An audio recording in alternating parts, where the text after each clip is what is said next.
12 જૂન 2025 અમદાવાદમાં થયેલ air India plane crash દુર્ઘટનાને આજે 1 વર્ષ પૂર્ણ થયું છે, જેમાં અનેક નિર્દોષ મુસાફરો સાથે ગુજરાતના પૂર્વ સીએમ વિજયભાઈ રૂપાણીનું પણ દુઃખદ અવસાન થયું હતું. આ દુર્ઘટનામાં વિજયભાઈ રૂપાણીનું અવસાન રાજ્ય માટે અપૂરતી ક્ષતિ બની હતી.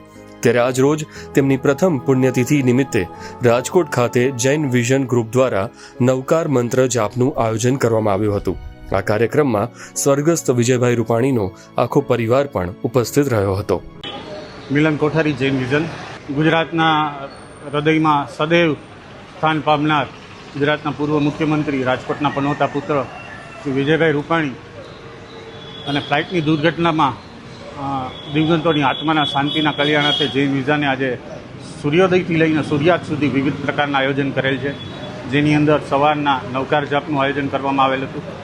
ત્યારબાદ જીવદયારૂપી જે જૈનોની કુળદેવી છે, તો રાજકોટ મહાજન પાંજરાપ રોડમાં 250 કિલો લાડવા ગૌમાતાને અર્પણ કરવામાં આવેલ હતું. 100 કિલો પક્ષીઓ માટે, પારેવાઓ માટે ચણ અર્પણ કરવામાં આવેલ હતું. ત્યારબાદ રામચરિત ફાઉન્ડેશન ટ્રસ્ટ છે, તેમને અમે તિથિ લખાવેલ છે, જે દીન દુખિયા ગરીબ લોકોને, નિર્ધારિત લોકોને જમાડે છે અને ટિફિન પહોંચાડે છે.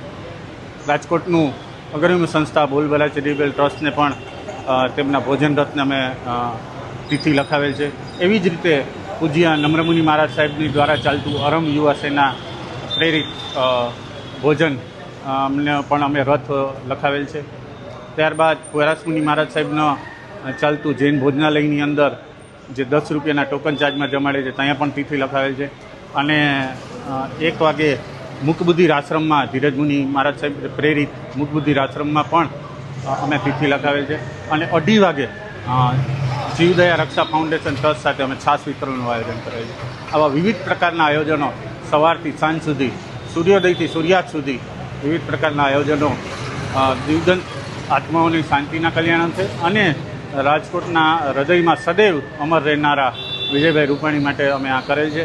અને એમના માટે આ બધા કાર્યો કરી અને એમને સાચા રૂપમાં શ્રદ્ધાંજલિ અને પાઠવશું.